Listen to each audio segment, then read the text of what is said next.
Hello, it's me, SparkleDart. Did you know that the largest marsh in the US might actually be a swamp? It's true. Anyways, well, I don't exactly know what the difference between a marsh and a swamp is, but I'm going to assume it has a very superficial difference, not one that you might think would be a legitimate difference, but more one of that might be something like a swamp has trees and a marsh doesn't. I don't know if that is the difference, but that's what I'm going to assume that the difference is because I honestly have no idea, and I would like to just close the book on this discussion right now, if that is necessary. But anyways, the largest swamp in the U.S., what is it, the Everglades or something? I like the Everglades because I think it's a very large, nice place where airboats can go. If you've ever been in an airboat, that's okay. So the point of an airboat is to have a boat that has a propulsion method that does not require a propeller underneath the water, because there's a lot of animals that live underneath the water, and since the water is so shallow in the Everglades, you don't want to have an airboat like a regular speedboat going through there, because you'd probably chop them up to little bits and you wouldn't even know about it or feel bad about it. Like there's alligators and stuff in there, and the alligators don't like to be chopped up by propellers. I know they don't. I've seen it happen before, and they usually go like, "Gar, I'm mad, and I'm going to bite you because I'm an alligator," and that's what we were raised to do that. So, man, I am just... Well, that's it for me, I think. Yep, that's it. Okay, I called it. Okay, anyways, alligators like to... Man, that was brutal. Drowning is brutal. I don't like the idea of drowning. I think it's really terrifying. You know what I'm talking about? Okay, that was what I was afraid of. It's like, okay, so you know you're going to die. I mean, there's a lot of ways you can die where you know you're going to die. And it's like, you can just kind of sit there and accept it and then have it come. But the thing about drowning is that you actively lose consciousness, like you're aware of yourself losing consciousness, and you know that like you won't be waking up from it later. Because to be quite honest, I was once a baby and I fell into a pool and I almost drowned until some sort of legendary dog came and saved me, because dogs are heroes and cats are villains. If you've ever seen well, Cats Don't Dance is not a good example of that being the case, but nope, I guess I was wrong again. Okay. You know what's silly about this is that in that last one, I guessed every single one wrong. The one that I needed was the very last one that I could have got. And you know when somebody says something like, "It was in the last place that I looked," it's like, well, duh, that's obvious that it was in the last place you looked, because after you found it, you wouldn't need to keep on looking. That's the joke. But there were only 4 of them, and I tried 3 of them, and it was the one that I didn't try, and then I died right after. And I think that's a little bit much, don't you? That you don't think that's a little bit ridiculous? I think that's a little bit ridiculous. And if you don't think that's a little bit ridiculous, then I guess that's your opinion. You're entitled to it. I'm not going to force my opinion on you, because that would be very ungentlemanly of me, and I would never do something like that, because I'm not a rude person, so to speak. So anyhow, I guess I was talking about drowning or whatever, or heroic dogs or something. Yes, I almost drowned in a pool when I was a little baby, and I was saved, and I've even got a scar on my upper lip, or my lower lip, I'm sorry, from where I fell and I hit my chin on the side of the pool and bit through my lip, and then I fell into the water. It's pretty brutal stuff, and it's absolutely true. I would never lie about something like that, because that's a little too morbid, I think, to be lying about. And you don't want to lie about you can lie about certain things, like maybe how many miles you have on your odometer when you're driving your car, or maybe what kind of phone you have if you don't have your phone with you, because it's impossible to prove and nobody would really care otherwise. But when you have to tell lies about how you almost died, it's like, okay, well, I could see that being true. I could see that being the case, and honestly, some people do it, and it makes them seem kind of like tools. It's like, brother, I don't care that you almost died. I just care that you're still alive today, you know? Joshua, remember that time you almost stuck your hand into a lawnmower because you thought your ball rolled underneath it, and then it turned out that you never had a ball in the first place? Yeah, it's kind of like that, except a little less stupid. So anyways, yes, dogs are heroes, cats are villains, and mice are little Jewish peasants who migrate on trains and also like to stab each other with knives. Because if you've ever seen Fievel Goes West, you know that that's a very good movie, and that the mice who live in that movie are very nice to each other, except for the evil mice that like to betray their friends.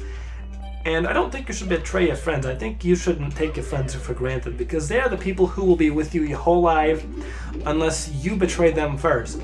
Now, it can be sad to lose a friend, but you have to understand that sometimes these things happen because, like I said, people grow apart for whatever reason, and maybe you don't get along anymore. Maybe your interests just grow apart. You get a new job and you don't spend as much time together. And then it's like, okay, well, what do we do now? I don't know. We used to hang out at like 4 p.m, and we would just sit there and watch sports and drink beer. But now that you work overnights, like there's no sports on when you're asleep. And what do we even do now? What do we like go play baseball in the park at like 5 a.m. in the morning? It just doesn't happen. We can't do that because it doesn't make sense. People get arrested for much smaller things than that. Like there's a municipal park down the street, and they have a posted closing time of 11 p.m. or maybe it's 10 p.m. I don't remember exactly. But my point being that they do have a closing time, and you can't be in the park after that closing time because they will tell you to leave. And they are very strict about this sort of thing because, like children play in the park and they don't want anything bad to happen in that park. Like they don't want to find like drug needles or use prophylactics or anything like that, because the children might see that and not understand what it is, and the parent would have to actually talk to their children about what they're seeing instead of just looking at their phone while the children plays on the merry-go-round with other children that they've never met before, children that are much larger and more aggressive than they are. And what winds up happening is your kid gets on the merry-go-round and starts spinning your child. The other kids start spinning your child when he's on the merry-go-round, and it's like, well, what do we, should we just let him do that? I don't know, you can't go up to another kid who's bullying your child and tell them to stop, because then their parent will get involved, and it's like, all right, so what are you going to do about your child's behavioral problems? And you'd be like, no, young Brandon is just expressing himself. He's not trying to be malicious. He doesn't know what he's doing. He's learning, same as your child. They're learning. They're very young, even though Brandon looks like he's like 9 years old, and he should know better than to bully a child who's like 4 years old or even younger, even possible. But at that point, you kind of have to look at yourself and be like, should my child even be on a merry-go-round at this age? And the answer to that question is a resounding no, and I will tell you why.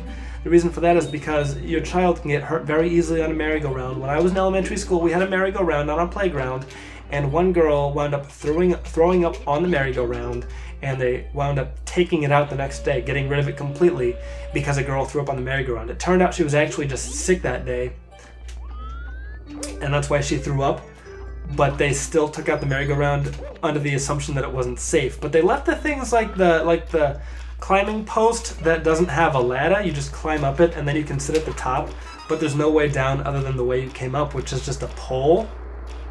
And I think that's kind of dangerous, because that's like, all right, so if you can climb up but you don't know how to slide down a pole because for whatever reason you're kind of stupid, then what happens then? You wind up hurting yourself, you wind up injuring your knees, your boot falls off, and then some kid grabs it and runs away before you can get down to the ground, and then it's like, well, I don't have a boot anymore, and it's like cold outside, so your sock gets all wet when you go inside because there's snow all over it, and the teacher says, well, you kind of deserve this, don't you? You brought this on yourself. And you'd be like, well, I didn't mean to, I didn't know it was going to happen this way, it just kind of did, and at this point I would respect your authority as a teacher if you weren't bullying me the same way I got bullied earlier, And that's one problem, is that teachers don't understand that children will bully each other, even though every teacher was a baby at some point, and I'm sure they all got bullied, because teachers are nerds, and nobody who is not a nerd would ever want to be a teacher, and they must have all been bullied at some point, I would think. Maybe I'm wrong, I don't know. It's difficult to say. It's difficult to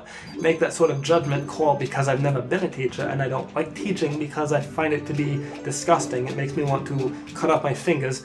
But anyways, teachers should be like more accepting and respecting of children who claim to get, maybe they don't actually get bullied, but they claim to get bullied, and then that's why they get bullied, is because the other kids are being ratted out for something they didn't do, and then they're like, well, if you're going to turn me in for saying that I beat you up, then I'm actually going to just stop beating you up, and that way, even though I'm getting in trouble, I can still get some sort of satisfaction out of it, even though what I think you're doing is wrong.